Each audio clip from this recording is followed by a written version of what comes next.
Qui êtes-vous?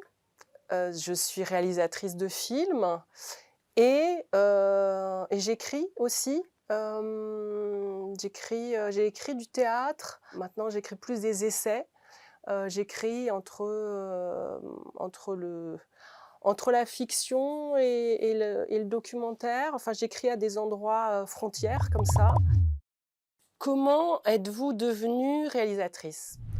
Très naturellement, il y a une rencontre avec le cinéma de Jean Rouch à la fac.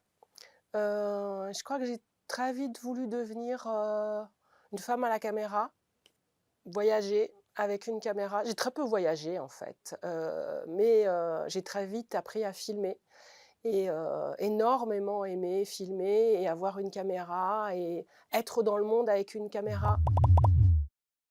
Pourquoi le documentaire? C'est vraiment important pour moi de dire: «Je réalise des films», voilà. S'il faut mettre des cases, ils sont, oui, du côté du cinéma documentaire, mais je les aime à la frontière, je les aime, j'aime explorer cette frontière. Je fais du cinéma pour arriver à faire avec le réel. Le réel est difficile. Il est difficile à vivre, il est difficile à accepter, souvent. Et le cinéma est un espace pour faire avec, pour inventer, pour déconstruire, pour reconstruire quelque chose, pour déplacer le réel sur une autre scène, quoi. Pitcher votre projet. Je suis ici pour faire la post-production d'un film qui s'appelle La Dalle de la Troie et qui est un film, qui fait partie d'une collection, qu'a initiée Périphérie, qui c'est sur l'enfant et la banlieue.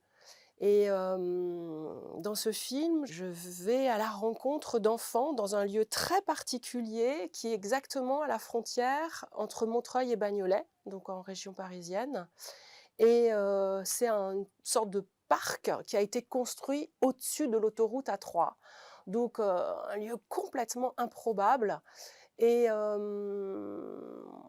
dans ce lieu, je rencontre les enfants et et le film se met à leur hauteur et j'essaye de rentrer dans leur imaginaire, voilà. Ce que j'ai retrouvé comme bonheur de l'enfance avec eux, c'est à quel point, dans l'enfance, on arrive à faire avec un réel très dur et leur réel, à ces enfants est très dur, hein. C'est une banlieue, très pauvre, il y a rien, il y a pas de il y a très peu d'équipements, de jeux et avec un bâton, avec un bout de bois, avec très peu de choses, ils partent. Enfin, ils arrivent à imaginer des choses comme on fait quand on est enfant, quoi, avec une capacité qu'on a de s'abstraire du monde qui nous entoure et de partir dans un autre monde à partir d'une petite chose.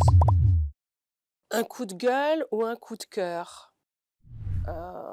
Grande, colère par rapport à une forme de déshumanisation progressive que j'ai l'impression que nous vivons, un envahissement total du marché, une sorte de consensus autour de la peur de l'étranger, qui est franchement la pire des choses et je trouve qu'on va juste complètement dans le mauvais sens, quoi. On perd complètement l'humain, on perd ce qui est important.